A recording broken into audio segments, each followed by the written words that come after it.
நம்மளுடைய தவசத்தர் ரகசிய YouTube channel நேயர்களுக்கு குரு வணக்கம்.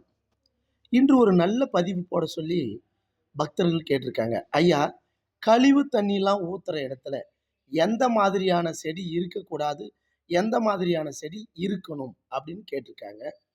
இந்த பதிவை முழுமையா பாருங்க. ஏன்னா அப்பதான் எது எது இருக்கணும், எது எது இருக்கக்கூடாது, அப்படி அந்த செடிகள் இருந்தால் அந்த குடும்பத்துக்கு என்ன நன்மை, தீமை அப்படின்றத நீங்க விளக்கமா பார்க்க முடியும்.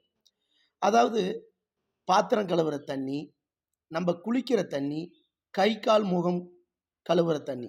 இந்த தண்ணியெல்லாம் ஒண்ணா பிரிச்சு, அத ஒரு பகுதியில ஊத்துற மாரி வச்சிருப்பாங்க எல்லா வீட்லயும். அப்படி அந்த ஒரு பகுதியில ஊத்துற இடத்துல எப்போதுமே பார்த்தீங்கன்னா, தென்னம்பிள்ளை, வாழைக்கன்று, இது போல மாமரம், கொய்யா மரம், இது மாதிரி செடிகள் தான் அங்க வைக்க வேண்டும். நெல்லி செடி இந்த மாதிரி வைக்கலாம். வைக்கக்கூடாதது எது? துளசி வகைகள், குறிப்பா கருந்துளசி இருக்கவே கூடாது.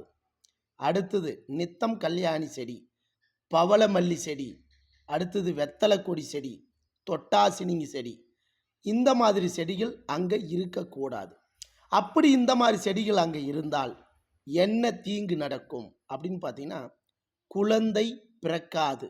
குறிப்பா அப்படியே குழந்தை பிறந்து விட்டாலும் அந்த குழந்தை சொல் பேச்சு கேட்காமல் அந்த வீட்டுக்கு இல்லாமல் வெளியேறி நல்ல நிலையில் இல்லாமல் ஊதாரித்தனமாக இருக்கும்.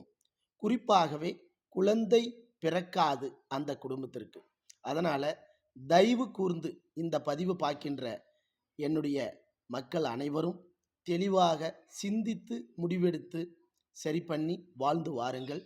எல்லா வளமும் பெரிய வளமாகி கோபுரம் போல் உங்களுடைய இல்லங்களெல்லாம் வளர்ந்து கோபுரத்துக்கு மேல் இருக்கும் கலசம் போல் செங்குத்தாக நீங்க வாழ வேண்டும் என்பதே என்னுடைய பிரார்த்தனை. குருவே சரணம்.